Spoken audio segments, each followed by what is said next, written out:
Three Nelson Mandela Bay police stations have ranked in the top 30 police stations in the country for murder. New Brighton ranked number 6, while KwaZulu is ranked at number 18, and the Bethalsdorp ranked 24th. They have combined. They make up the murder rate of about 153 people between October and December 2022. These were revealed by the Police Minister Begicele in the third quarter of the crime stats for the 2022-2023 financial year. Well, Newzroom Africa's Siphosethu Booi is joining us now live. Siphosethu, good morning to you. That's not good news at all for residents of these communities that have been counted here, where these police stations are located. It's quite problematic. What is being done, though? That's what's important. What is being done to reinforce so that police officers are able to do what they are paid to do? Well, Xoli, good morning to you and to the rest of our viewers this morning. And you are raising quite an important question when you ask what exactly is being done. Because this morning we spoke to Ward 19 Ward Cluster Coordinator Kamilihle Maqula back in KwaZulu and New Brighton. And Xoli, you will remember that KwaZulu area had recently reported 8 mass shootings where 8 people were found dead, and just shortly after those 8 there was another one of a 15-year-old pupil who was shot at, and an elderly woman in New Brighton was recently also murdered. So the issue as far as crime and murder rates is concerned is quite alarming in the metro, and you find that when you listen to some of the residents as well, they're not really comfortable only to speak to the media or anyone as far as what the cause may be, because you will recall that, of course, each and every community, it's not an issue of people not being aware of what is exactly is happening, but it's an issue of safety. If people don't feel protected as far as taking such issues and also incidents, reporting them to the police, then it'll mean that there'll be a bit of disconnect as far as the SAPS and also the residents, which then leads to the issue of cases then not being resolved, as no one actually is willing to come forward to be a witness or rather speak up about crime that happens in and around their areas. But I am joined today by Timothy Hendricks, who will speak to us about some of the major cases as far as crime and also murder in the area of Bethalsdorp. I mean, Bethalsdorp has been ranked at number 24. Mr. Hendricks, what exactly is happening in some of these areas, and how can this be prevented? Because it's one issue to speak about the number of crime that happens, but if there's nothing that's being done, it puts the rest of the residents, children, their lives also at risk if such incidents keep happening in our areas and communities. Good morning to you, Sethu, and your viewers. Yes, indeed, I think very interesting question, but a direct approach is that we are all working on the symptoms of crime. It's like giving a cough mixture to a child, and you're not going to the root cause of it. This morning we were fortunate to listen to SABC2, where the Minister of Police, Minister Begicele, was interviewed with regards to crime, and he said that the Premier of Gauteng is establishing a strategy of getting all the different government role players. Now I'm thinking this is a duplication of things, because the Community Police Forum is that particular forum that is supposed to establish across the board conversations.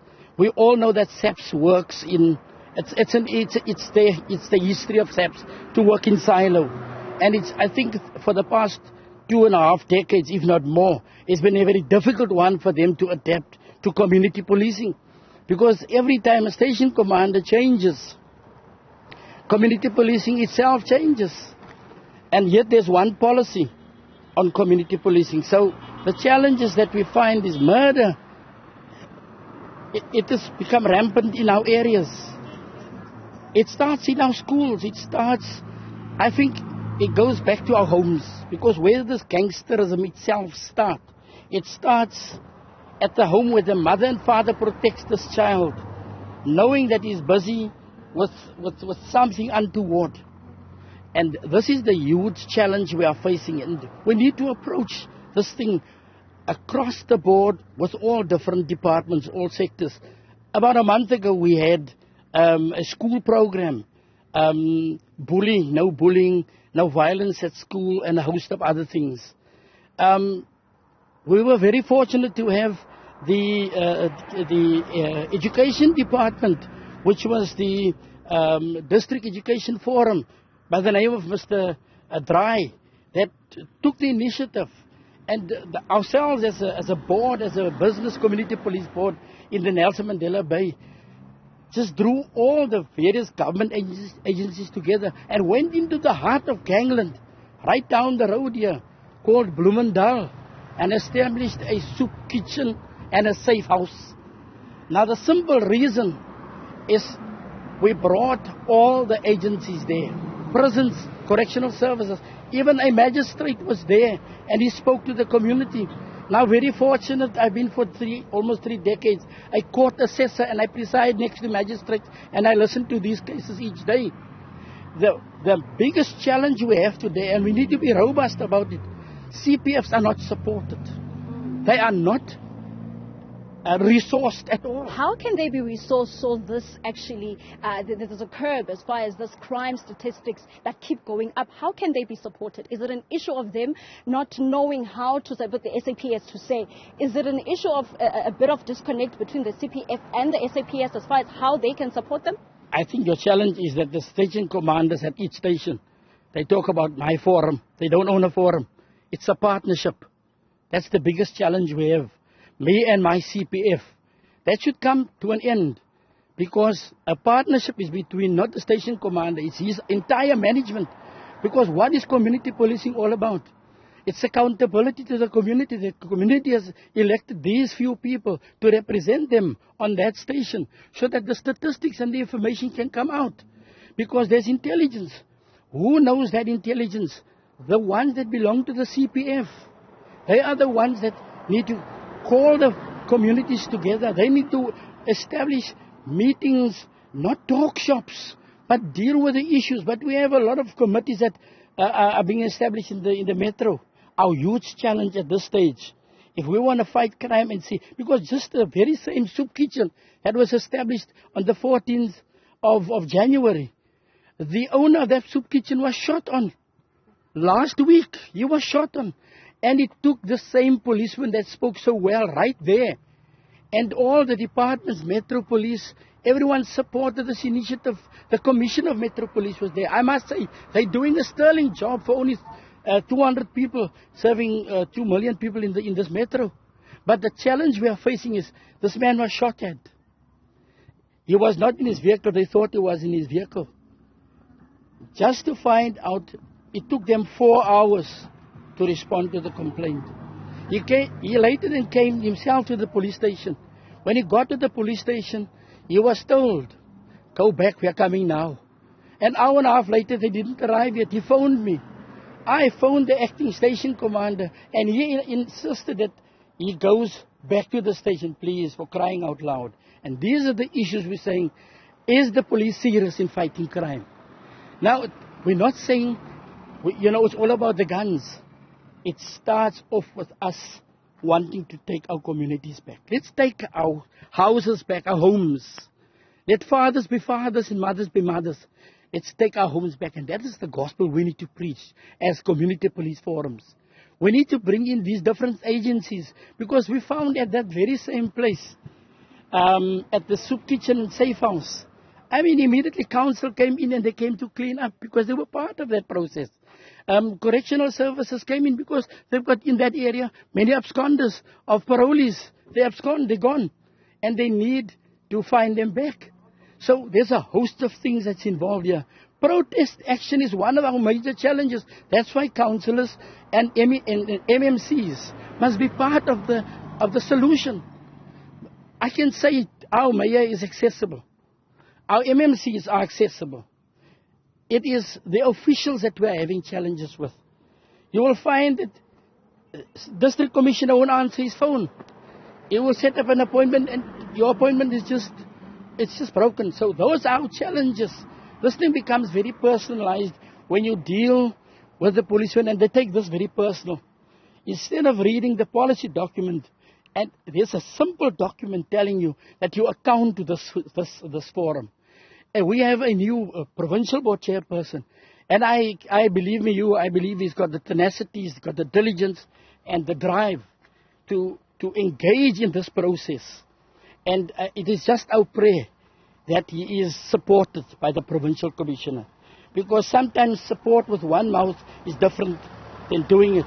We were very fortunate in having General Nshinga then as our provincial commissioner. Let me say to you, she walked the streets of Bloemendal. She walked the streets of Katanga. She walked the streets of KwaZakele. She took us all there. And yeah, we had the mass shooting in New Brighton. We are very fortunate that this board, by the person of Mr. Monty Uren, has taken the initiative to set up good soup kitchens and safe houses.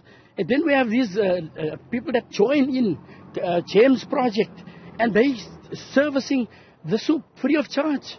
What is the main reason behind these gang-related murders? Is it an issue where community members, the CPF, like you mentioned, the SAPS, and actually sitting down with these gang members and trying to resolve whatever issues they may be having amongst themselves? Or what's the conversation like? Because now this gang-related incidents and issues of gun violence don't only affect them, but it also affects just random people who have got nothing to do with such departments. So how can this be stopped? How can this be cured, this issue of this gun violence that's just affecting people who have got nothing to do with it? You know, the biggest challenge we have at the moment, Sethu, is the approach of gangsterism.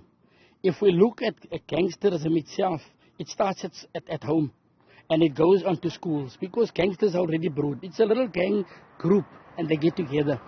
There's one thing: we cannot compromise ourselves by having meetings with gangsters. We cannot. Because we are going to compromise ourselves. It's like having a conversation with the devil, if I may put that way. I think the long and the short is to say, we need to talk direct to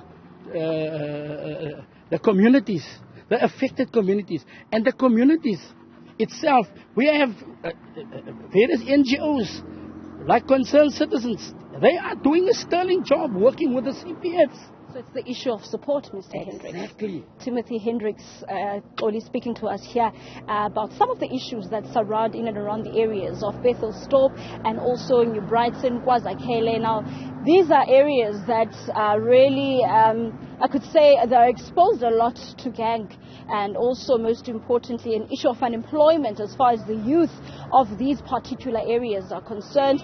And it just raises many questions in terms of what could possibly go wrong if the support that's needed by the CPF are actually given to them by the SAPS. And you will recall that all these murders that have been happening in and around Gqeberha, only they're still under investigation. No updates just as yet in terms of how far those cases are currently. Siphosethu Booi, thank you very much for that update live for us in the Gqeberha city, or should I say the municipality of Gqeberha.